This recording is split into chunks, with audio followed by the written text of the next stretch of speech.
G'day, it's fugitive Australian journalist Shane Dowling from the website and YouTube channel Kangaroo Court of Australia. Now, I just published an article on Sunday the 7th of July 2024 titled Bill Shorten Managed NDIS has fraudulent spending of at least $5.5 billion a year on sex toys, gambling and cannabis, etc. And the article starts off, Bill Shorten told Parliament on Tuesday the 2nd of July 2024 that billions of dollars of National Disability Insurance Scheme, the NDIS, spending has been rorted on things such as strata, fees, fines, steam rooms, gambling, legal cannabis, cruises, etc., etc. And I'll play you that video in a minute. You'll be able to hear Bill Shorten tell Parliament yourself. But the bottom line is the NDIS, the National Disability Insurance Scheme, is heading towards being a bigger fraud scheme than the JobKeeper, which was estimated to be anywhere between 15 billion, 20 billion, 30 billion. The NDIS is probably up around that now already over the last 10 years. And Bill Shorten knows. He knew for 3 years when he was the shadow minister for the NDIS. And he's known for a couple of years since he's been the minister, and he's had a couple of years to do something about it. This is the third article I've published on the NDIS fraud and theft over the last 3 years when Bill Shorten's been in power. So let's hear what Bill Shorten told Parliament on Tuesday, the 2nd of July, 2024. Give the call to the member for Parramatta. My question is, Minister for the National Disability Insurance Scheme. How is the Albanese Labor government helping the sustainability of the NDIS, including through cost of living support for NDIS workers, and are there any threats? The call to the Minister for the National Disability Insurance Scheme and the Minister for Government Services. Congratulations to the 90,000 Parramatta taxpayers getting a tax cut. But there's also good news for the over 400,000 people, the therapists and the disability support workers who look after participants who will all be getting tax cuts, have just been getting them. A disability support worker on $75,000 is going to get about $1,500 in tax cuts this year. An occupational therapist on $120,000 will get about $2,700 tax cuts, so that's good news. Plus, award wages have moved for disability carers about 15% since Labor got elected.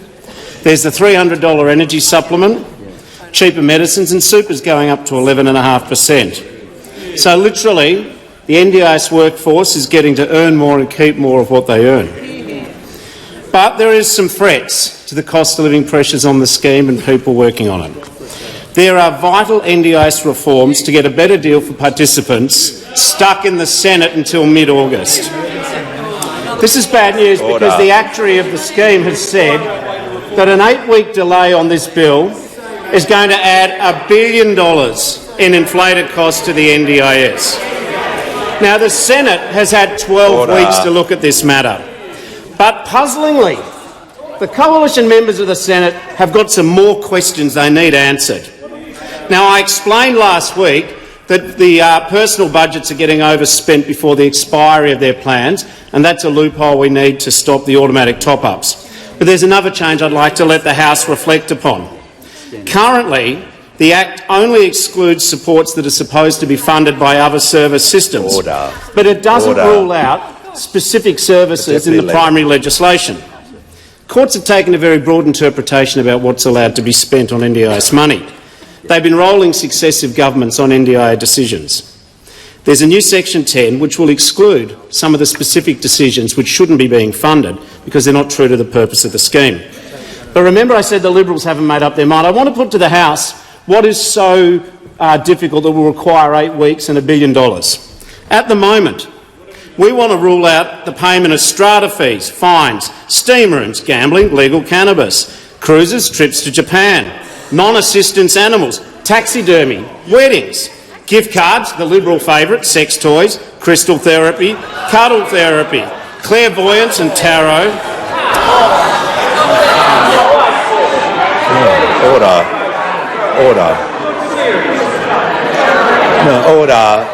Order. The member for Hasluck, the member for Lyons will cease ejecting. The Minister for the Environment. No, we're going to deal with this in a professional way. The Manager of Opposition. I want to hear from the Manager of Opposition Business. It is unparliamentary, and the Minister should withdraw. Look, order. Members on my right. I agree with the manager of opposition business. I'm going to ask the minister to withdraw so we can just continue. Okay, I'll withdraw. The other things, and some opposites will probably have to look it up, we want to ban somatic therapy, mastermind coaches, cryptocurrency. Quite frankly, the Leader of the Opposition says who's the architect. Why are you keeping these rorts on the scheme? It is all on the head of the coalition. You couldn't run the NDIS. We're fixing it. So you hear Bill Shorten blame the Liberal Party for the rorts, but he's been in power for the last 2 years, and he was a shadow minister for 3 years before that. When he was a shadow minister, he regularly spoke about the rorts going on in the NDIS and how the government wasn't doing anything. And he's been the minister for over 2 years now, and how much has he done? Not much. If you read the article I've just published, he's done the bare minimum. There's still billions and billions of dollars are being rorted from the NDIS. Shorten knows, everyone knows. When Labor come to power in 2022, they should have had a public inquiry to expose all the fraud and theft, and that should have been cleaned up within 12 months. But here we are over 2 years later, and there's still fraud going on, and Shorten's blaming the opposition. You have to remember when the Labor Party went in opposition, they jumped up and down about all the fraud and theft and JobKeeper, billions and billions of dollars. As soon as they got in the power, they said nothing. You ask them about JobKeeper now, and they say, what's JobKeeper? We don't know nothing. Look at the National Anti-Corruption Commission. They set that up to cover up corruption. In August, a $368 billion fraud scam for 8 submarines we'll probably never get. And the NDIS is another scam. You know, Labor Party, Liberal Party, National Party crooks and cronies in the background making millions and millions of dollars from these government programs. Now, designed to help the public. They're designed to help the Liberal Party, the National Party and the Labor Party crooks and cronies rip off the government. And over 2 years later, Bill Shorten is only raising these issues now in Parliament. But he only just found out they're spending money on strata fees, gambling, sex toys, etc. If he only found out just now, he shouldn't be the minister. And if he's known for ages but hasn't done anything, he shouldn't be the minister either. And if you read the article I've just published, I've got links to previous articles I've written on the matter. And we've had a look at Bill Shorten's background. He was up to his neck in fraud and theft and ripping people off when he was a union official, ripping off some of the poorest workers in the country. And that shouldn't surprise anyone, given what I just spoke about the National Anti-Corruption Commission, the JobKeeper, how they were jumping up and down when they were in opposition, the Labor Party, about the billions being wasted. And as soon as they get in the power, they say nothing about it. The Labor Party could pass legislation to get that money back from JobKeeper, from the millionaires and billionaires who stole the money. But they don't want to know about it. Same as the NDIS. They're doing the bare minimum. Now, some people are saying, oh, Bill Shorten's doing a lot of great work with the NDIS. So you mean to tell me people can wake up to the fact that the Labor Party have set up a fake National Anti-Corruption Commission? They're not trying to get the money back from JobKeeper. They're spending billions of wasted money on 8 submarines for AUKUS, $368 billion. But somehow and for some reason, they've decided to do the right thing in relation to the National Disability Insurance Scheme. Well, bullshit. You know, I wrote about this in 2022. I wrote about it in 2023. This is my third annual article on the fraud and theft at the NDIS. And I have no doubt I'll publish an article next year and I'll be in the same situation, $5 billion to $10 billion a year being stolen and the government doing very little to rectify it, not much more than lip service. In Kangaroo Court of Australia's independent media, I publish a website and a YouTube channel, and I'm 100% crowdfunded from viewers like yourself. So please support my Patreon account. Currently have 429 supporters donating $2,360 a month. And I need to almost double that to become financially viable.